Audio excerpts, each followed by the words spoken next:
A lot of people hate the season 3 finale. Some say it's predictable, some say it's weak, some say it doesn't mean anything at all. And if you're angry right now, I get it. Because by today's modern storytelling logic, a finale is supposed to give us at least one of two things: justice or closure. But here it feels like we get neither. The main character, Seong Gi-hun, dies, the system doesn't collapse, and the games seem to go on. But I want to offer a different angle, a philological one. I'm not here to say, you just didn't get it. I want to show that this ending doesn't work primarily as a plot resolution, but as a meaning structure. And yes, there is no triumph of good over evil here. Good doesn't win. Still, the finale can be powerful because it's built on a very ancient mechanism. Not the victory of justice, but the victory of life over death. We're used to judging endings by the standard of fairness. Evil should be punished, the good should be rewarded. But culture is far older than the idea of a just ending. The oldest question, for our prehistoric ancestors, for hunter-gatherers, was different. How do you keep living when the world is terrifying and unknown? And that's the question this finale answers. Not in the language of morality, but in the language of mythic logic, where life and death aren't strict opposites. It isn't life versus death as a duel, it's an equation. Life equals death equals life. Death doesn't cancel life because it's folded into its cycle.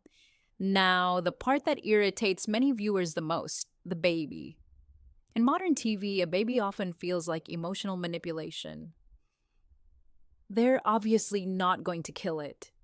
And if you're looking only at the level of technique, that complaint makes sense. But in an archaic framework, the baby here isn't a character, not a promise of the future, not even hope in the usual sense.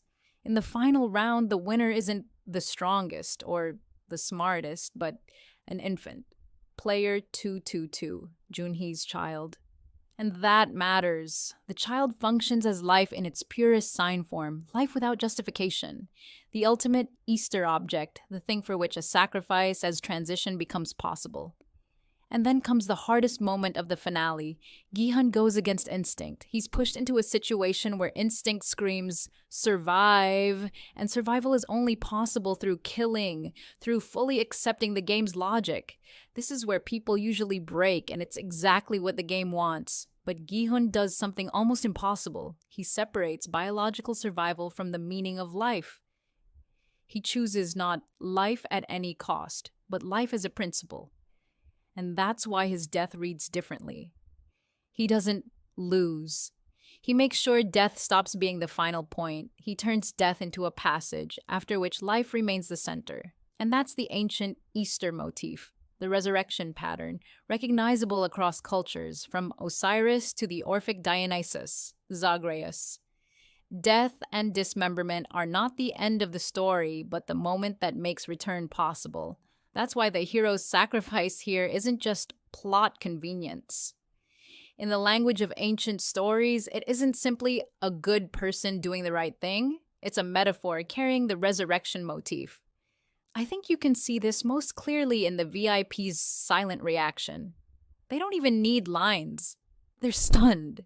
They're used to finales that turn a person into an animal and death into a spectacle. But here, something glitches. A human being refuses to play by their rules. They wanted death to triumph as entertainment, and instead they see death serving life. For them, it's almost like a system error. Gi-hun locks death onto life. And if you want to use Christian terms, the finale carries both Christmas and Easter, birth and resurrection in one structure. That's why the ending hits so hard, even for people who hate it. It doesn't close the story in the way we expect today. It closes it through a much older mechanism. Death doesn't get the last word, and that's the victory here. Not the victory of good, not the victory of justice, the victory of life over death.